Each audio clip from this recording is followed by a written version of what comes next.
again, moms and dads. Today, Parental Alienation Survival Coach brings you another discussion in the series on grief and grieving. If your child has blocked, or the other parent has blocked all access to your child, if you have not seen them in quite some time, and if you do not foresee in the near future spending any quality time with them or speaking to them or sharing birthdays or holidays or Mother's Day or Father's Day with them, we all hope that this is temporary, but if this is the situation that you find yourself in now, then you'll know why we do these videos on processing grief. You're feeling a huge loss, and a loss that appears to be going forward into the future as well. Of course, your child's still alive, so sometimes we refer to it as a living grief, or a grief that doesn't end. You're grieving the loss of a relationship with a living person who meant everything to you. So, we talk about grief, and if you've heard some of my previous videos, you know that I studied grief in nursing school and psychology as well, and the person who I quote most often is Elizabeth Kubler-Ross, who did a lot of research on the subject of death and dying. In fact, she had a book called On Death and Dying, and she breaks it down into 5, as we've talked about before, 5 phases of grief: denial, anger, bargaining, depression, acceptance. And those are the 5. So today we're going to be talking about anger. So anger is definitely one of the phases of grief, and it's a natural emotion.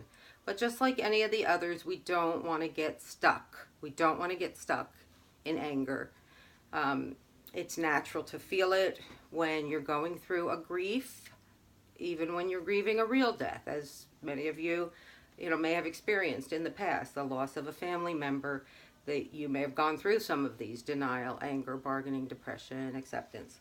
So anger is a natural response to any kind of loss, first of all, or any kind of injustice. You can get really, really angry. There's anger about the powerlessness, that you wish there was something you can do. There's also, obviously anger at the person who you once loved and married, probably, or maybe didn't marry but had children with, and obviously you're not with that person anymore, so there's some anger there as well. So there's a lot of layers to the anger.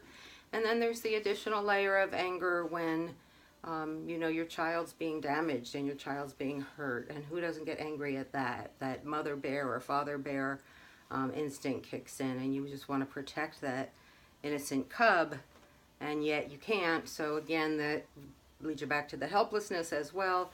So there's lots of anger. If you're like me, you're kind of a person that doesn't really express it too much and doesn't really bring it up to the surface.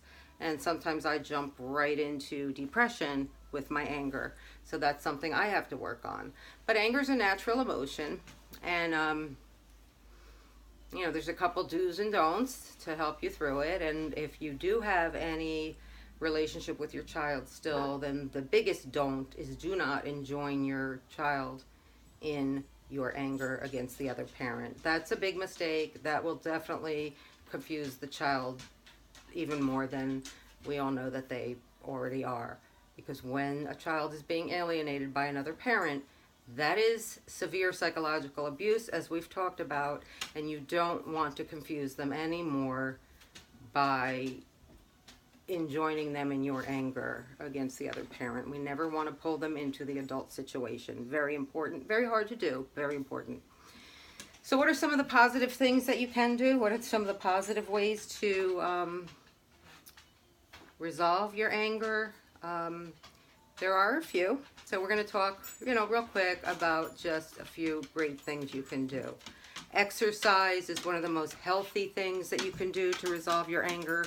I remember going through divorce, working full time, coaching sports for my children, after school, of course doing homework, going to teacher conference, etc. But on lunch break, I went to the gym. On lunch break from my full-time job, I went to the company gym and I hit that body bag nice and hard. So I was getting my heart rate up, I was getting exercise, and I was really letting out a lot of anger. So that's one good way, exercise. There's other forms of exercise that work really well.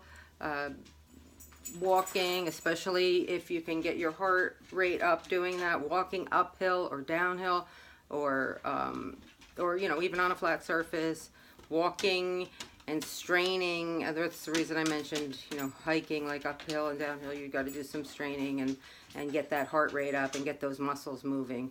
That's another great way. Other forms of exercise, bicycling, anything that you're comfortable with. If you don't live in a place where you can walk freely, or you don't belong to a gym, you can always do jumping jacks, sit-ups. Put your feet under the couch and do some sit-ups. Jumping jacks, jumping rope, that's another one. So there's no excuse to not be able to exercise. You do not need a gym. All you need is a jump rope, or even just a piece of furniture to stick your feet under. So exercise, really, really helpful to help resolve some of that anger. Get that heart rate up, get your blood flowing. That's a great way. And of course, the other ways to resolve your anger and to deal with anger is what a lot of other people have done, and that's get involved in the parental alienation awareness movement. People have found their own little sweet spot in different areas. Some people are working real hard on judicial reform.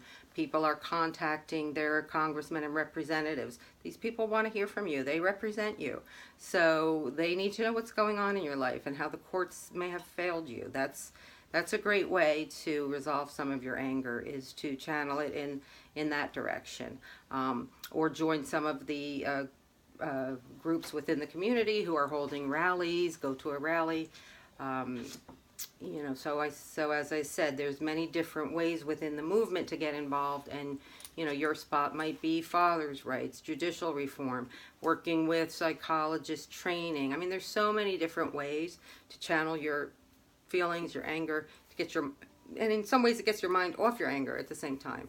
So one thing about going to rallies and supporting other people who are in the movement, some people are making films, but every time you go to support one of the people within the movement, whether it's a rally or a film or a book, if you're going to an event, here's the real key: you can meet other people face to face who understand what you're going through, who have been through it themselves or are still going through it, and make friends. And that's so important. And I've talked about making friends before, and the importance of people who understand you, who know what you're going through.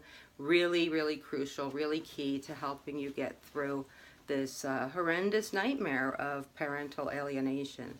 So again, anger is natural, it's normal, it's a normal grief response: denial, anger, bargaining, depression, acceptance. 5 phases of grief.